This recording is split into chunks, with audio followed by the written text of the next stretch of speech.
6 రోజుల కిందట గోడ కట్టడం మొదలుపెట్టారు. 6 రోజుల కిందట గోడ కట్టడం మొదలుపెట్టారు. 2 రోజుల కిందట గోడ పూర్తి చేశారు. 20 మీటర్ల పొడుగు గోడ, అంటే 20 మీటర్లు అంటే దాదాపుగా 70 అడుగులు. దాదాపుగా 70 అడుగులు గోడ పొడుగు, 10 అడుగులు ఎత్తు కట్టిన ఈ గోడలో 4 రోజుల్లో ఈ గోడ కట్టారు. ఈ గోడ కట్టే దాంట్లో ఎక్కడా కూడా కాలమ్స్ ఎక్కడా కనిపించవు. రీఇన్ఫోర్స్డ్ కాంక్రీట్ గోడ కట్టాల్సిన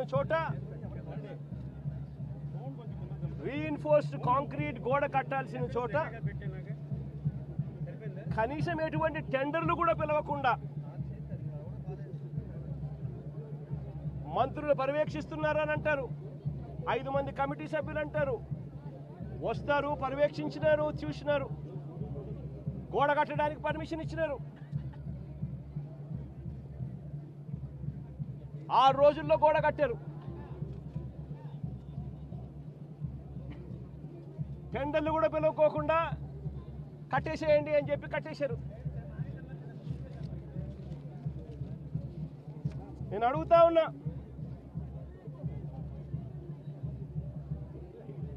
ఈరోజు అధికారంలోకి వచ్చి చంద్రబాబు నాయుడు గారు దాదాపుగా సంవత్సరం అయింది. చంద్రబాబు నాయుడు గారు అధికారంలోకి వచ్చి. నేను అడుగుతా ఉన్నా చంద్రబాబు నాయుడు గారిని, చందనోత్సవం ఎప్పుడు జరుగుతుందో మీకు తెలియదా అని అడుగుతా ఉన్నా. మరి చందనోత్సవం పలానా రోజు జరుగుతుంది అని చెప్పి తెలిసినప్పుడు ఈ గోడ కట్టించే కార్యక్రమం ముందే ఎందుకు మొదలు పెట్టలేదు అని అడుగుతా ఉన్నా. ఈ గోడ కట్టించే కార్యక్రమం ముందే ఎందుకు చేయలేదు అని అడుగుతా ఉన్నా. ఇదే పెద్ద మంచి చంద్రబాబు నాయుడు గారిని,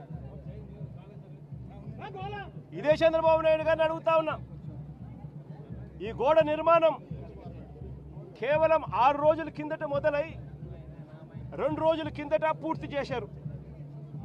దీని అర్థం ప్రభుత్వం ఎటువంటి ముందస్తు ఏర్పాట్లు సీరియస్గా తీసుకోలేదు అని చెప్పి నిదర్శనం కాదా అని అడుగుతా ఉన్నా.